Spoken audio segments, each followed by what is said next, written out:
Welcome back, everybody, to the Philadelphia Eagles franchise here on Madden 22. Today we have Week 6 of Season number 3. The Eagles have gotten off to a very strong start this season as they open things up with a 4-1 record, trying to keep the good times rolling here in their all-black alternate jerseys against the LA Rams. Before today's game, we have our very first prospect profile of the year, in which we'll be looking at the quarterbacks in this year's draft class. The QB position is a very interesting one for us. We have Jalen Hurts, who's on the final year of his contract and has played fairly well this season. Hurts' role has changed. We've sort of made him into our field general rather than somebody who has to air it out. And if he continues to just avoid mistakes, I think we're going to win a lot of football games. His contract asking price is not unreasonable. He wants around $12 million per season over 4 years, which for a high-level field general, I don't think is that expensive. So if Jalen Hurts keeps at his current play, we could look to sign him to that. Throughout the first 2 seasons of this series, there have been plenty of solid young quarterbacks who have entered the NFL who we have passed on in order to stick with Jalen Hurts. Let's take a look at those guys currently real quick before we talk about this year's class. So in year 1, there were 2 first-rounders, Malachi Madison to the Colts and Xander Vanderwall to the Pittsburgh Steelers. There were some other mid-round quarterbacks in that class who have started, such as Jakari Johnson and Braylon DeBose-Dur. DeBose-Dur, in particular, has had a great season this year for the New Orleans Saints. And then, of course, the X-Factor, Capricus Falconbridge, who was supposed to start with Russell Wilson being traded, but the Seahawks actually signed Baker Mayfield in the offseason. And then last year, we had 2 more first-rounders with Anthony Cortez to the Giants. He has been balling out so far. And Joe Kilpatrick to the Washington football team. Kilpatrick's career started off a little bit slower than Cortez's. We had some more talented mid-rounders here, too, with Richie Radzavinsky, Malik Black, along with CeCe Vaughn, who I almost took in the 3rd round last year, but decided not to. There's definitely been some young talent at the quarterback position that has entered our league, but overall, I feel like the first 2 QB classes were a little bit weak. This year's class is not weak. It is absolutely loaded with 6 players projected to go in the first round, 7 in the top 40, and not just top heavy. It's super deep with talent in day 2 and day 3. So if you want to draft a franchise quarterback, this is the year to do it. We're going to start at the top of this draft with the projected number 1 overall pick in the entire draft class in Westlake's Greg Waters-Key. We talked about him a little bit last year, and so far as a first-year starter, he has been remarkably good. Of course, Westlake produced Anthony Cortez III, who was the 2nd overall pick this past season to the Giants, and he so far has done very well in the NFL. Well, his replacement at Westlake, Greg Waters-Key, is even better.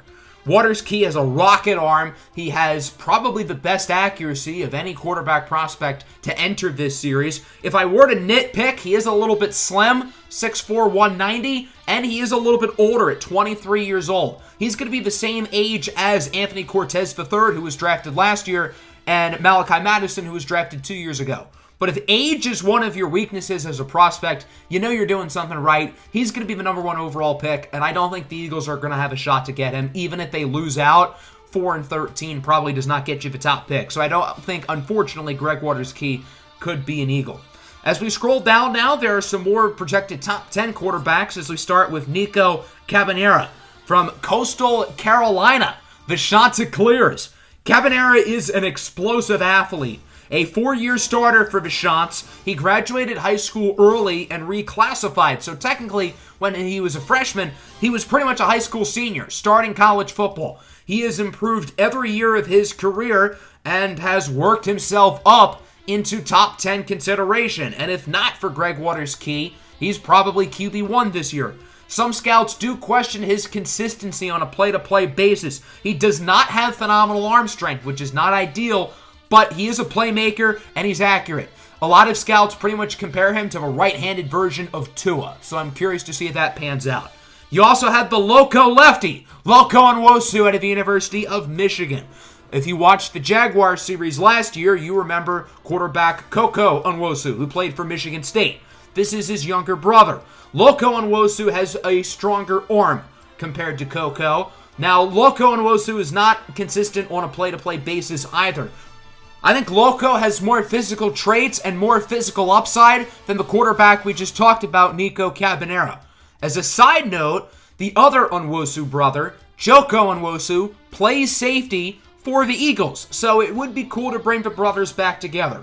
However, I still think both Cabanera and Nwosu are out of the Eagles' range. I don't think they'll be bad enough to get either of these guys, and I think these next two quarterbacks are a lot more realistic to fall to Philadelphia, and that starts with Callum Jupiter out of Illinois. I think Jupiter could step right into an NFL offense day one and be a solid starter. A 6'2", 205-pound, 22-year-old senior, Jupiter started his career at Baylor. He played there for 3 years and then graduated and left for Illinois as a graduate transfer to replace Ricky Radzavinsky, who was, of course, a second-rounder in last year's draft class. I think Callum Jupiter has played better this year than Radzavinsky did last year and has earned an opportunity to be a first-round pick. Jupiter is a pretty strong arm, pretty sufficient accuracy, and he's fairly mobile in the pocket. With strong athleticism as well, I think he's someone who doesn't really possess a lot of weaknesses and could be a very safe pick if a team like the Eagles were to go that route. If they want to go for a more riskier, high-upside quarterback in the late first round, they could look at Montana's Bjorn Syverson. If he doesn't get picked by the Eagles, I hope he goes to Minnesota, because this guy's literally built like a Viking. 6'7", 250 pounds. He's got a cannon of an arm, maybe the strongest arm in this entire draft class. It's definitely either him or Greg Waters-Key. Syverson is somebody who I think is a little bit more raw than Callum Jupiter, but as I said, has more upside. He's the type of, dare I say, John Elway, tall, sturdy, white quarterback who can absolutely sling it. Even though he's played FCS competition, you can see some of the throws he makes are special, and it really doesn't matter he plays a lower level of competition because you can see the NFL traits in his game, and I think he deserves to go in the first round, and if the Eagles want to take a flyer on their quarterback, they could look at him. Some fringe first-rounders in this class as well at QB. We're going to start with South Carolina's J.J. Fontaine. I think Fontaine would be competing for QB2 or QB3 in last year's draft class, but since there's a lot more talent in the first round, he is the 6th projected quarterback to go. I think Fontaine is somebody who could go right at the end of the first round to a team who went far in the playoffs and has an older quarterback or just needs a replacement at that position. I think similarly to Callum Jupiter, Fontaine has a high floor. He's not going to be a star, but I think he'll be a very good player, and I think he'll be a very good player early. He also has questionable arm strength, which is the biggest question mark of his game, but he has pretty good accuracy. He's pretty athletic. Outside of his arm, obviously. So if you can make up for his lack of arm strength, I think he could be pretty solid. And he actually reminds me a lot of Jalen Hurts. I think that's a good pro comp for him. Clayton Ellis is pretty much the opposite of J.J. Fontaine.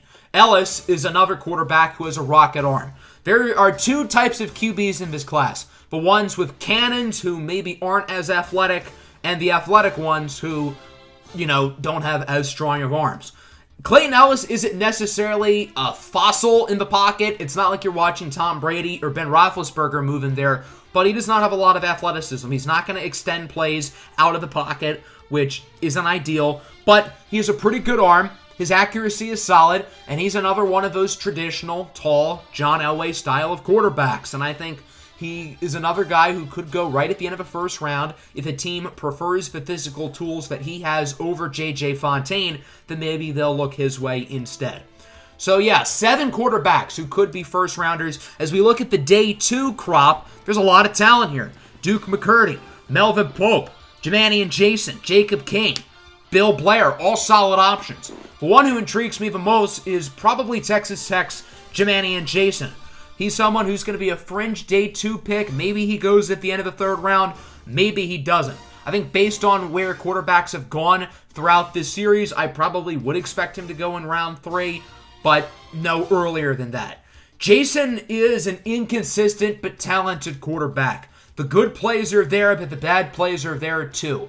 He doesn't have an overly strong arm, which isn't ideal, but he's another guy who, despite having average arm strength, is also a playmaker with the football in his hands. He can extend plays out of the pocket. He's good under pressure. And another player who compares similarly to Jalen Hurts. Accurate, leader, mobile, just doesn't have the strongest arm. And then as we look at the day 3 group, again, a lot of really solid options here. Cole Williams, Jake Groh, another lefty. Latrell Sims, Jeremy Lynch. A lot of guys I like here, but the one who intrigues me the most is Georgia Tech's Donovan Krause. Krause is a little bit smaller, 6 foot. He comes from that Georgia Tech triple option offense, and when you think of Georgia Tech quarterbacks, you don't think of future NFL starters. A lot of scouts think Krause should move positions, and I get that. I think he has the athleticism and the skill set to play running back or wide receiver at the next level. I think he would be able to do that fine. However, I think he's a better quarterback prospect than a lot of scouts give him credit for. He has a fairly weak arm, which you don't like, but he makes good reads, he's pretty accurate, and outside of his arm strength, there's not a ton of major weaknesses to his game. So while I think he would fare pretty well at running back or receiver, I think whoever drafts him should give him a shot at quarterback and see what he can do. Maybe that could be our team. I wouldn't bank on him to be your franchise QB, but maybe a guy like him is worth a shot.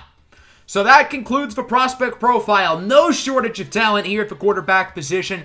If we do go QB in the draft this year, let me know who you would like us to see, because there are a lot of good choices. So the assistant GM wants to talk to us about another draft prospect, strong safety Eddie Cummings. We usually do secondary towards the end of the year, so maybe you'll look out for him then. We also have a breakout player. If you remember last week, Tykeem Keon had a breakout challenge, which the game thinks he completed. He needed to get 150 yards or 3 touchdowns. He didn't do either of those things, but they still gave him superstar development. This week, our breakout player is on the defensive side of the ball. Cornerback CJ Thomas, who's been one of our biggest pleasant surprises so far this season, has a chance to go up to superstar development. Of course, we drafted Thomas in the second round a couple years ago. Didn't really play as a rookie, but with us trading Darius Slay in the offseason, I gave him the keys to the car of being a starting corner, and he has ran with it. He has recorded an interception or a sack in each game of the season so far. He has unbelievable ball skills, and although he's been a little bit inconsistent in coverage, you've still seen a lot to like from him. Quarterbacks have mainly thrown towards his side of the field because Nehemiah Richardson has been shut down on the other side. But I think CJ Thomas has been real good. So as we look at this Rams team, they're 3-2.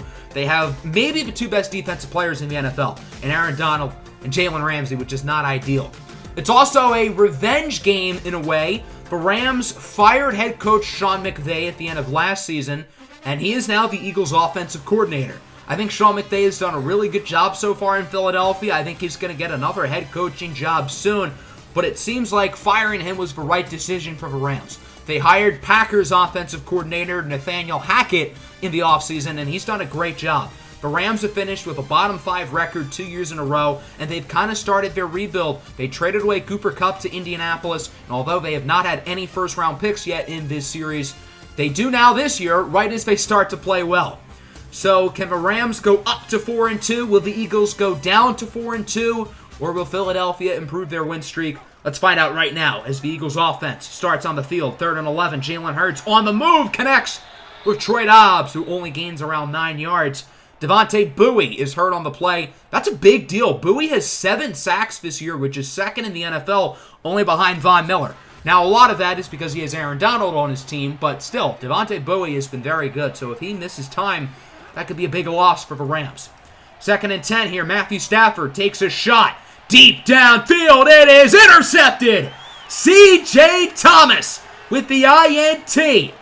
And Thomas is going to try to get a nice return. He brings it to around the 23.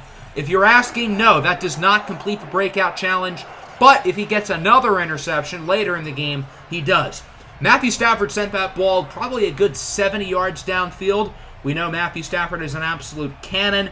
But he overthrew it a little bit, and C.J. Thomas plays the ball perfectly. Again, those phenomenal ball skills showing out right there.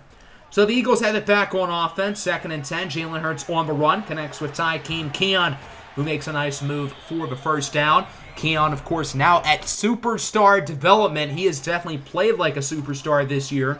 3rd and 2 now. Hurts on the run. Gonna take a shot downfield. It's caught by Devontae Smith for a 56-yard touchdown. That'll put the Eagles on the board. Devontae Smith was double covered on that play, including Jalen Ramsey. But Devontae Smith said, I'm faster than both of these defensive backs, so he blows right by them for the touchdown, and it's now 7-0. Rams have it back. Stafford on first down under pressure. The ball is out, and it's picked up by the rookie, Jabari Achabe. showing off that 91 speed he has for a scoop and score. It was Clayton Ellis who got the sack, and this game is quickly turning into a disaster for the Rams.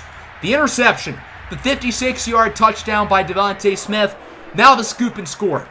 The Rams look like a mess up to this point. They have to get things going here, and that starts with running the ball on 3rd and 18.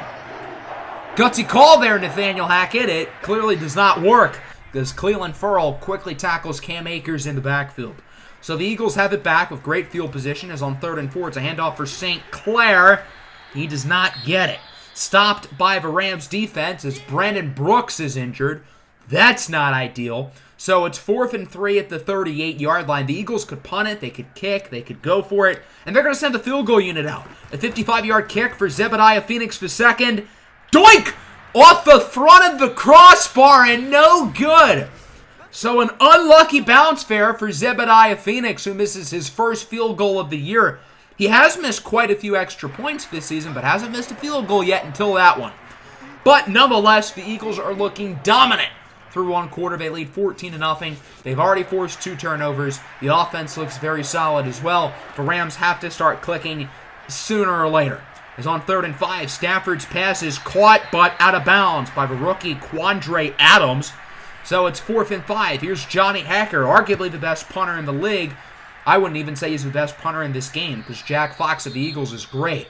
However, Hekker will pin him down to the 4, and Josh Uche is hurt. So a double whammy there for the Eagles as they start with poor field position. It's a 3rd and 1. Jalen Hurts, quick throw for Keon, and he is smothered in the backfield by Jalen Ramsey for a loss of 3.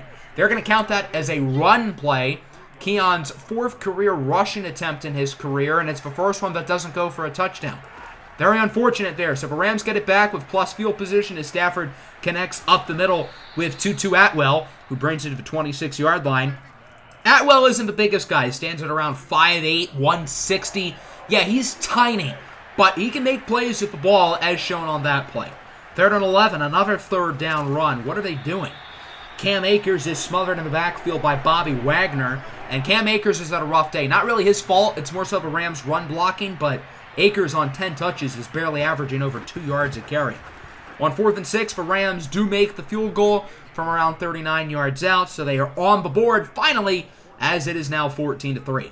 The Eagles have it back a little bit over halfway through the second quarter. 3rd and 2, handoff for Tazewell Hubbard, and he is smothered in the backfield.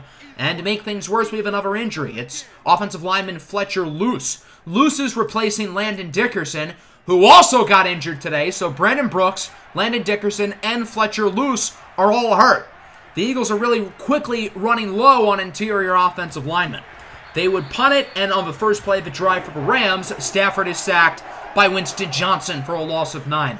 Johnson has obviously performed very well in his young career as an off-ball linebacker. I think he wants to develop more as a pass rusher, and his pass rush looked awfully good on that play. So now it's 3rd and 11. Stafford connects with Akers, who outruns Bobby Wagner for the first down and is leveled by Deshaun Elliott. Still a nice first down there for Akers, showing what he's capable of when his team actually tries to block for him. Now at the 2-minute warning, 3rd and 8. Stafford has a wide-open man downfield. It's Tyler Higbee who breaks a tackle and is wrapped up by the former Ram, Terrell Burgess, but not before getting it to the 12-yard line. The Rams are finally starting to gain some momentum. Although they played awful in the first quarter, they're really starting to look a lot better on both sides of the ball. 1st and goal now at the 1. With a minute and 1 second left in the half, Stafford connects again with his tight end, Tyler Higbee, for the score. And Los Angeles brings it within 1 possession, as it is now 14-10. A big second quarter here for the Rams to get back in the game.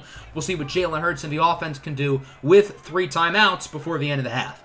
2nd and 10, Tykeem Keon in motion. It's a jet sweep, jukes out the defender. Nice move by Tykeem Keon, who is pushed out of bounds. That'll stop the clock for a nice gain of 18 yards. Keon continues to be a major presence with the football in his hands, as it's now 2nd and 10, 35 seconds to go. Hurts under pressure from Aaron Donald as it's a screen for the running back, Rosemont St. Clair. Are they going to say he's inbound? They say he will. So the Eagles call their first timeout, but nonetheless a nice first down. Now from the 26, 9 seconds left in the timeout. Hurts on the out route. It's bobbled and caught. What a great play by Keon. but he probably should have let that ball go because now the Eagles have to call a timeout.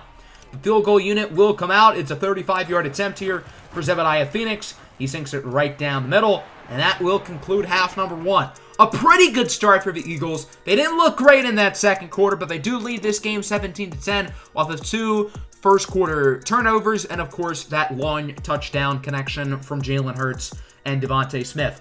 I want to focus on throwing the ball in the second half, even though our run game has been bleh. And then I also want to focus on stopping the pass. Since the Rams are down, I imagine they're going to throw it a lot here in the second half. As on 3rd and 8, it is broken up. Tutu Atwell, the intended target. Great play by Terrell Burgess. That was a good throw from Stafford, but broken up, forcing a punt, and the Eagles have it back. As on 3rd and 6, it's another short pass for Rosemond St. Clair, who gets the first down. Since he got drafted, St. Clair has quickly become probably the best receiving back in the NFL. He continues to be such a positive addition to the pass game. As on 3rd and 7, the Rams do the bold strategy of leaving Tykeem Keon completely wide open. He brings it to the 25-yard line. I get that was a zone coverage, but there was literally nobody in that area to stop him. On 3rd and 4, St. Clair finds a hole, jukes a defender, and brings it to the 5-yard line. Even with the Eagles drafting Tazewell Hubbard in the first round this year, Rosemond St. Clair has not only really improved this season, but I think he's been a little bit better, to be truthful, than Tazewell Hubbard. Speaking of Hubbard, he is smothered in the backfield for a loss of 3 by Jordan Fuller. Hubbard is averaging 2 yards a carry today, while St. Clair is averaging 7. It's not all Hubbard's fault. The run blocking has been poor for him. As on 3rd and goal, it's a dump off for Troy Dobbs, who is a couple yards short. So it's 4th and goal at the 2. The Eagles have a very interesting decision here, and they're going to go for it. They could make it a 2-score game with a field goal. Instead, they hand it off for Rosemond St. Clair, who gets the touchdown, and Philadelphia now leads by 14. Nice move there by St. Clair, his second rushing touchdown of the season, celebrating with his teammates. A great drive there for the Eagles to put themselves back up by 2 possessions. 3rd and 8 now for the Rams. Stafford misses his target. He was trying to get it to Tyler Higbee, who was open, but the pass was offline. So the Eagles defense gets the stop. They have all the momentum right back. As on 3rd and 8, Jalen Hurts has rushing room. Does he get the first? It was awfully close. They're going to give it to him. Great job by Jalen Hurts to use his body to fight for the first down. As that concludes the 3rd quarter. A pretty comfortable lead here for the Birds. They lead 24-10, and they had the football, and they had the momentum. So things are looking good here for the Eagles, but this game was also not over. On 1st down, it's a play-action fake. Hurts scrambling to the left side, looking to throw it, and he launches a dot for Tykeem Keon. Great footwork to keep his feet in bounds as Aaron Donald is hurt on the play. That is not good news for the Rams. They already lost one of their great young defensive players in Devontae Bowie, and now Aaron Donald is hurt. Following play, Rosemond St. Clair outruns Jordan Fuller. St. Clair brings it to the 18-yard line. I know I said it earlier, but Rosemond St. Clair throughout this entire season, and today especially, has been unbelievably good. 3rd and 9, Hurts scrambling. It's a screen for St. Clair, who gets a nice block from Brooks. Jukes out Fuller and is into the end zone. The hot start for Rosemond St. Clair continues, and I'm going to go out on a limb here. Outside of Tykeem Keon, I think Rosemond St. Clair has been the Eagles' best player this year. I think he's been that good. On 3rd and 15, Stafford misses the throw, so now it's a 4th and long. The Rams don't have anything to lose, so they figure, why not go for it? Stafford looking to throw it, incomplete. Hit as he threw by Terrell Burgess, who has probably had his best game of the year against his former squad, who traded him a couple years back. So the Eagles lead by 21. This game appears to be iced, but Philadelphia wants to ensure of it. Devontae Smith with a nice play wrapped up at the 34. Smith has been quiet today. Other than the long touchdown reception, he only has, I think, one other catch, not including the one we just saw. On 1st down, Tazewell Hubbard with a nice run. Tries to hurdle Jordan Fuller as he gains 25. We do the flag on the play. It's a face mask against Fuller, so that'll move the Eagles to the 5-yard line. Probably the first good run for Tazewell Hubbard today, and when Hubbard gets blocking, as you can see, he can do big things. The Eagles would be unable to punch it into the end zone, so they'll have to settle for a field goal. It's a chip shot from 20 yards out for Zebediah Phoenix, who sinks it right down the middle. And the Philadelphia Eagles now lead this game 34-10. It looks like the Rams are pretty much out of it, but I suppose they're going to keep trying. As on 3rd and 8, a bomb downfield. What a catch! Perfect coverage by Nehemiah Richardson, but Van Jefferson just mossed him. A few plays later, it's now a 4th and 12. Stafford looking for the end zone, and it's overthrown. Incomplete. Ball game over. A dominant victory here for the Philadelphia Eagles. 34-10 over a good Los Angeles Rams team. The Eagles have now won 3 in a row. They improved to 5-1. And overall, I think everybody, except for run blocking when Tazewell Hubbard was in the game, was really, really good. And I think as the season continues to go along, I think we could be a dark horse Super Bowl contender. If Jalen Hurts continues to avoid making mistakes, the sky's the limit, in my opinion, for this team. As we look at the stats for today's game, as you can tell, we pretty much dominated in every category. Matthew Stafford wasn't bad. He wasn't good. He was just average. Jalen Hurts was really impressive. Probably his second best game of the year behind the Niner game. I thought he was really good. The run game was very different for both teams. Cam Akers struggled. Rosemont St. Clair did not. Although Tazewell Hubbard wasn't great, I thought St. Clair had the best game of his NFL career today. 98 rushing yards and a touchdown, 55 receiving yards and another touchdown. Outside of that, everybody else in the receiving game was solid. Nobody had like an overly big day. And then our defense was great. Winston Johnson flying around the field, 3 tackles for loss and a sack. The strip sack by Cleveland Ferrell. The interception by C.J. Thomas, his 4th of the year, which leads the league. So overall, the offense was good, the defense was good, the special teams was good. Now, unfortunately, we did not complete the breakout challenge for C.J. Thomas, and the game will accurately not give him the dev increase. So although he will stay at star, if he continues to rack up interceptions, he'll probably go up by the end of the year. So as you can see here, the press conference here says next man up. So you'd think that would be because of an injury. We don't have anybody hurt. So I'm a little bit concerned. This could be about Lane Johnson wanting to retire a couple weeks ago. If you guys remember, Johnson was weary about sticking around. He said if we kept winning, he would stay. And since that talk with him, we are 3-0. So I am hopeful that Lane Johnson wants to stay, but I'm not sure what else that press conference would be there for. So we'll have to find out in the next one. We've got a doubleheader with the Saints and the Giants. We also have the trade deadline in the next episode as well. So there's a lot of content there. Hope everybody enjoyed this one. Make sure to hit the like button. Make sure to subscribe to the channel if you are new. Peace out.